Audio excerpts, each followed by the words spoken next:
সাক্ষী আছে আপনার বিপক্ষে যে আপনি টাকা নিয়েছেন, এখন এটা আপোষ করবেন না কি করবেন? জি আমি আপোষ করব। আচ্ছা, ওনাকে জিজ্ঞেস করেন। আপনি আমি গ্রাম আদালতের আইন অনুযায়ী গ্রাম আদালত যে আমাদের আইন রায় দেবে আমি সেটা মেনে নেব। আচ্ছা,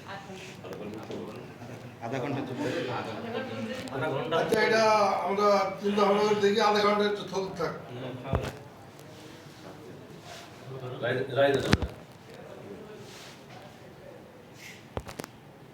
জবানবন্দিতে জানতে পারলাম ঘটনা সত্য।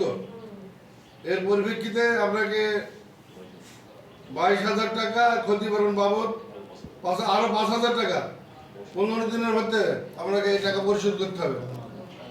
মোট 27,000 টাকা।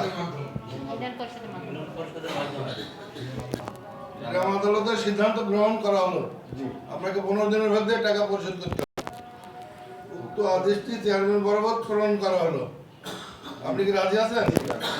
রাজি থাকার কোনো দরকার নাই, যখন রায় হয়ে গেছে রাজি না।